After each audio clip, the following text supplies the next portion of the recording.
मामला medical negligence का है, जिसमें एक नवजात शिशु की मृत्यु हुई है। उसके बाद जो है माता की स्थिति इतनी कमज़ोर थी, इतनी नाजुक स्थिति थी कि रामकृष्ण में उनका यूट्रस रिमूव करके उनको बचाया जा सका।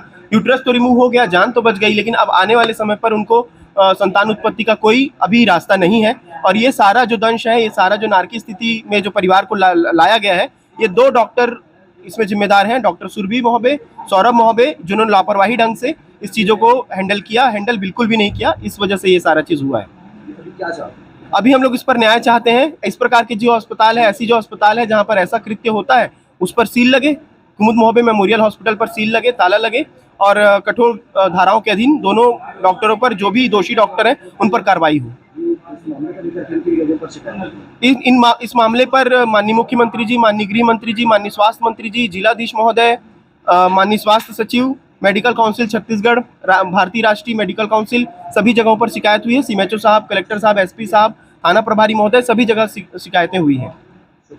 शुभ नाम मेरा मेघराज यादव। बस हम इतना ही कहना चाह रहे हैं, जो हमारे बारे में भ्रामक जानकारियां दी जा रही है और जो गलत बातें कही जा रही है, आप उसको ना छापें और हम जो हमारी जो सही जानकारी है उसके बारे में लोगों को अवगत करें। क्या सही जानकारी क्या है? सही जानकारी ये है कि सर हमारी तरफ से पेशेंट रिफर नहीं किया गया है, एक चीज। और दूसरी चीज ये है कि हमारी तरफ से स्वयं की इच्छा से पेशेंट स्वयं की इच्छा से गया है। और हमारे हॉस्पिटल में जब तक पेशेंट थे, दोनों स्टेबल थे, माँ भी स्टेबल थी और बच्चा भी स्वास्थ्य लाभ कर रहा था। और माँ भी खाना पीना शुरू करवा दिया था। माँ को जनरल वार्ड में शिफ्ट करा दिया। डिलीवरी के समय डॉक्टर उपलब्ध नहीं थे, ऐसा? सर डॉक्टर उपलब्ध थे, 2 रेसिडेंट डॉक्टर ऑलरेडी वहाँ पे खड़े हुए थे और मैडम उसको सुपरवाइज कर रहे थे। और वैसे भी जो हमारे स्टैंडर्ड प्रोटोकॉल है, वो फाइल हम लेके आए हैं, जिसमें कि गवर्नमेंट के गाइडलाइंस है, उसमें गायनेकोलॉजिस्ट की कहीं मेंशन नहीं है। गायनेकोलॉजिस्ट का कहीं नाम, सामान्य प्रसव में गायनेकोलॉजिस्ट की प्रेजेंस। बच्चे को रेफर किया गया है? बच्चे को सर हम लोगों ने रेफर नहीं किया। बच्चा हमारे पास 12 घंटे था। तो जो शुरू के समय में जो बच्चा हमारे पास था, तो उस समय वो उसकी स्थिति ज़्यादा गंभीर थी और उसको हम लोगों ने स्टेबलाइज करा दिया गया था। 9 बजे तक वो स्टेबल हो गया था बच्चा। फिर पेरेंट्स को ले जाकर दिखा दिया था कि अब बच्चे को जान का खतरा उतना ज़्यादा नहीं है जितना कि डिलीवरी के टाइम था, क्योंकि बच्चा भी स्टेबल है और सांस लाभ कर रहा है, थोड़ा सा ब्रीदिंग भी शुरू हो गया। अब हमारे को जो डैमेज हुआ है उसको ठीक करने की कोशिश करनी है। उस समय तक जो उसके पिताजी थे, उनसे हमारी नॉर्मल बात हो रही थी। उसके बाद जो उनके रिश्तेदार थे, वो आके हमारे को ये कहना शुरू कर दिए कि सर इस बच्चे का इलाज हम सेकेंड ओपिनियन लेना चाहते हैं, हम कहीं और ले जाना चाहते हैं। तो उस समय तो मैंने उनको मना कर दिया और उन्होंने बाल गोपाल में फ़ोन कर दिया था। और बाल गोपाल से मेरे को फ़ोन आया, एम्बुलेंस वाले के जो कोऑर्डिनेटर होते हैं, उन्होंने फ़ोन किया कि सर आपकी तरफ से एक रेफरल आ रहा है, तो हम एम्बुलेंस भेजेंगे। तो हम लोगों ने नहीं, वो कोई रेफरल नहीं है, उनके पेरेंट्स से बात कर रहा हूँ, वो हमारे पास ही रहेंगे। फिर 10-11 बजे फिर उनने उनकी तरफ से फिर रिक्वेस्ट आई, तो फिर मैंने उनको समझाया कि सर ऐसा है कि सब सुविधा मेरे पास है, पर अब हमारी टीम उतनी बड़ी नहीं है जितनी बाल गोपाल की टीम बड़ी है। तो आप ले जाना चाहें तो हमारी तरफ से अनएथिकल होगा कि हम आपको ना भेजें। तो उसके बाद फिर वो बाल गोपाल वालों का जब फ़ोन आया, तो उसके बाद मैं बोला कि ठीक है आप एम्बुलेंस भेज दीजिए। 12-1 बजे एम्बुलेंस पहुंच गई। 1 बजे से आधा घंटे तक वहाँ से जो डॉक्टर की टीम आई थी, पेशेंट को एग्जामिन करने के बाद उसके पिताजी को समझाया कि भाई ऐसा है, आपके जो बच्चा है, आपका जो बच्चा है, उसको ट्रांसपोर्ट थोड़ा दिक्कत हो सकता है और ट्रांसपोर्ट के समय ऑक्सीजन लेवल कम है और ट्रांसपोर्ट के समय ऑक्सीजन लेवल और कम हो सकता है, जान को खतरा हो सकता है, तो आप ट्रांसपोर्ट ना कराएं करके। तो उनके बाद वो जिद पे ही अड़े है कि हमको ट्रांसपोर्ट कराना ही है, तो उनसे साइन देके हम लोगों ने ट्रांसपोर्ट करा दिया। जी, मैं लेखा यदू। जब मैं हॉस्पिटल गई थी सुरभि महोबे के पास, तो वही प्रसव पीड़ा में लापरवाही हुई, मेरा बच्चा नहीं बच सका, मेरा यूट्रस भी रिमूव हो गया। तो मेरे को अभी फ्यूचर में कोई संतान का योग नहीं है। तो मैं चाहती हूँ कि जो मेरे साथ हुआ, जो चीज़ मैं फेस की, वो कोई और फेस ना करे। इसके लिए मैं चाहती हूँ कि उन पर कार्रवाई हो। सौरभ, सुरभि दोनों का लाइसेंस रद्द होना चाहिए, हॉस्पिटल सील होना चाहिए। कब का मामला, कब की घटना? 24 नवंबर को मैं हॉस्पिटल में एडमिट हुई। क्या हुआ?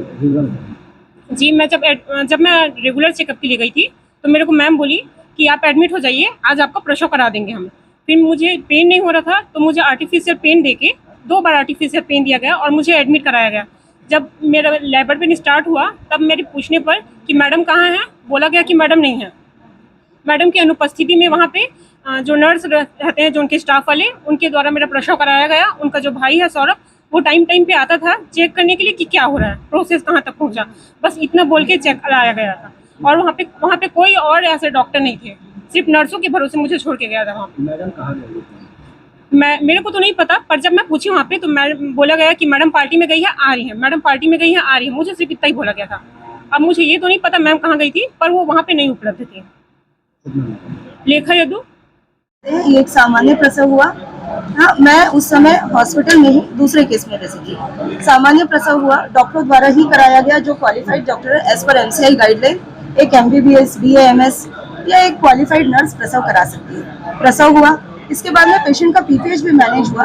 पेशेंट बिल्कुल ठीक हो गई थी और पेशेंट रोटी खाकर चाय पीकर बिल्कुल स्टेबल हो गई थी, चलने फिरने लग गई थी। उसके बाद में हमारे मना करने के बावजूद कि भैया ये सब ठीक है, अभी पेशेंट है, खतरे से बाहर है, लेकिन अगर आप इसको 2.5 घंटे दूर ले जाओगे, इतनी दूर के रास्ते में अगर आप ट्रांसपोर्ट कराओगे तो उसमें कुछ भी हो सकता है। ये सब कहने के बावजूद और उनको रोकने के बावजूद उन्होंने खुद अपनी प्रेस कॉन्फ्रेंस में कहा कि मैडम जाने से बिल्कुल मना कर रही थी। मैंने उन्हें कहा बिल्कुल मत जाओ, अगर वो कुछ बोलते हैं आप वापस आ जाओ, कोई जरूरत नहीं है जाने की, पेशेंट आपकी ठीक है, लेकिन इतनी जल्दी खतरे से बाहर नहीं होती, फिर से ब्लीडिंग हो सकती है। ये बोलते हुए भी उसे पेशेंट को उठाकर ले गए। तो एक्चुअली ये तो बहुत ही गलत बात है कि आप आधे ट्रीटमेंट के बीच में बच्चे या माँ को जो कि क्रिटिकल है उनको अगर आप उठाकर ले जाओगे और उसके बाद आप बोलोगे कि हॉस्पिटल के कारण हुआ, तो फिर ये आप कैसी बात कर सकते हैं। मैडम, ट्रीटमेंट के दौरान आपके ऊपर आरोप लग रहा है कि आप कहीं पार्टी में गए थे, इसका क्या खुलासा है? भैया मैं शाम को एक फंक्शन में गई थी, लेकिन वो मैं शाम को गई थी। और रही बात है रात को 1 बजे बच्चे का प्रसव हुआ। राजनांदगांव में कौन सा फंक्शन रात को 1 बजे चलता है? कोई होटल रात को 10 बजे के बाद खुला नहीं रहता। आप खुद बताइए, आप खुद मेरे से ज्यादा जानते हैं। रात भर खुला रहता है राजनांदगांव की बात अलग है। CMHO की जांच रिपोर्ट में आपके अस्पताल पर जो है आरोप लगा है कि सहयोग नहीं थी जांच। सर वो रिपोर्ट खारिज हो गई है। वो रिपोर्ट खारिज हो